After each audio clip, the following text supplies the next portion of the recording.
Among the hustle and the bustle of the Great Central Railway lies a sleeping giant. Hidden away from view, newly overhauled parts replaced the worn, and its southern livery removed and replaced with British Rail green. Its 73 brothers are long gone to the scrap heap, with only a couple of boilers surviving. The engine's name is Sir Lamiel, a surviving knight from the legends that were the King Arthur's class. Okay, I'm milking it a bit, but the King Arthur class was a very important contribution to Southern Railway's fleet, and all but 20 were built in the days of the grouping. But we need to jump back a bit further to fully understand these new engines, and to look at designer and chief mechanical engineer of the London and South Western Railway, Dugald Drummond. Out of all the engineers around at the time of the pre-grouping era, Dugald Drummond's engines were commended for their quality. He liked to take the trial and error approach to his builds. In 1897, he created a 4220 engine numbered 720. He had 4 high-pressured cylinders, and it were based on a similar design from the LNWR, and it was unique in its appearance, as 2 of its driving reels were not coupled up. They were called double singles because of this. These soon were joined by 5 large engines known as the E10 class. These classes carried 2 large cylinders, but were considered unreliable and were nicknamed the butterfly class. They were perfect in summer, but in other times, not so much. In 1905, new engines were invented. These engines would become the railway's first 460s and were built with an improved version of the divided drive. Instead of 2 cylinders, the engine had 4, 2 driving the front set of wheels, these were under the smoke box, and the second pair was set on the outside and coupled to the second set. Mr. Drummond passed away in 1912 during surgery to treat wounds and an infection he had suffered due to a scalding incident. Mr. Urie, his second in command, stepped up to be chief, to continue his former boss's work. Robert Urie knew of his predecessor's engines inside and out, and also knew of each engine's drawbacks, especially in the case of the 460s. Although impressive to look at, the maintenance crews hated them. The engines were complicated when it came to cross-water tubes, and it was almost impossible to oil due to the unusual splashes, and you literally had to bend over backwards to do some basic maintenance. Mr. Urie, hearing the crew's complaints, knew something had to be done to make things easier, and wanted to simplify his next design. Not just for cost's sake, as overcomplicated engines cost both time and money, but for his employer's sanity.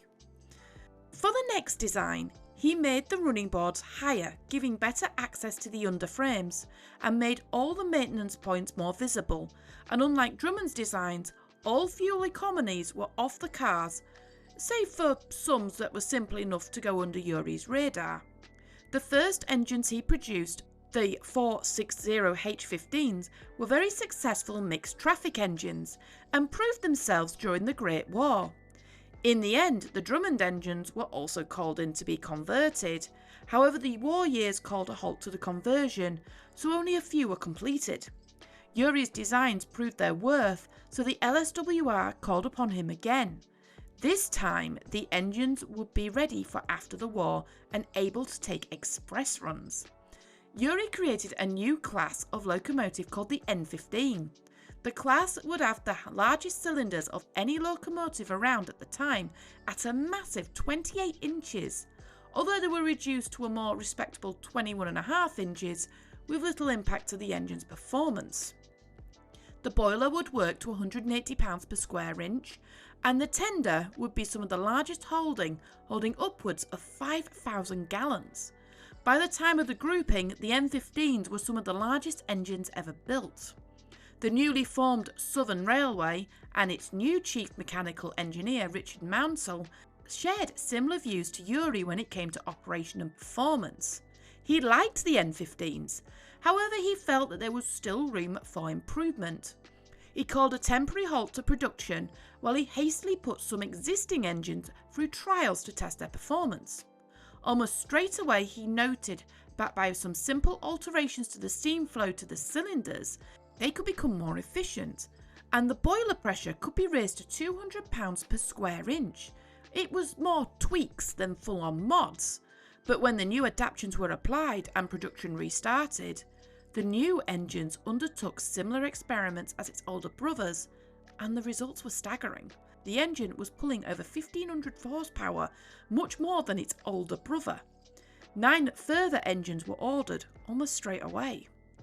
But Maunsell wasn't done yet, and he brought back Drummond's older class locomotives, and the remaining 10 were rebuilt into the new modified N15 design. All of this work occurred in just 18 short months, and with all the shops working overtime on repairs and overhauls, it meant that Maunsell had to look further afield to get his locomotives built.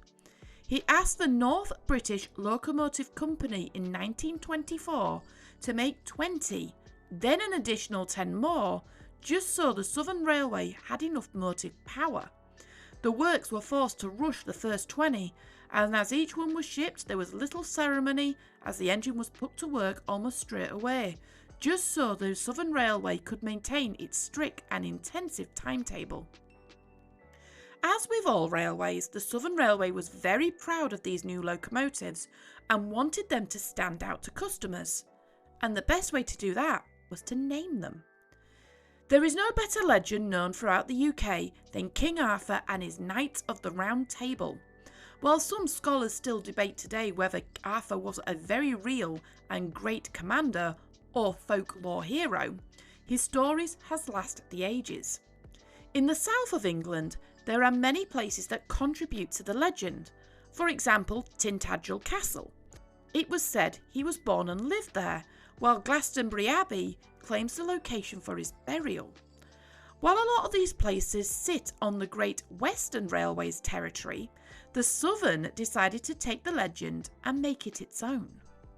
The 3 subclasses were split by its names. The Urie engine took on secondary known names such as Merlin, Excalibur, and places like Camelot and Tintagel. The Eastleigh Arthurs took on the primary names and the names of the famous knights, while the 30 Scotch Arthurs took on the names of the lesser known knights such as Sir Valence and Sir Percival. The engines worked well right up until the 1950s, when the first engine was withdrawn due to issues with its firebox. But the next engine, Merlin, was to suffer a worse fate. In 1956, at the Longmoor military base, plate layers laid a section of track. Merlin had an unblemished career since her creation in 1918 and had only been withdrawn a year before. She was lashed to 3 carriages, and in front of a live TV audience on Saturday night out, her regulator was opened and her whistle tied. She was sent driverless down the ready-made track. About a mile later, the track was blown out from under her wheels, causing her to fall off. The exercise was to teach the army recruits the consequences of sabotage, but to many enthusiasts, it was a sad end to a dedicated locomotive. Merlin, though, would be remembered in later years, as the N15 Merlin would appear in the CGI version of Thomas and Friends. Sadly, this crash would start to spell the end of the N15 class. As each year passed, more engines would end up at the scrapyard.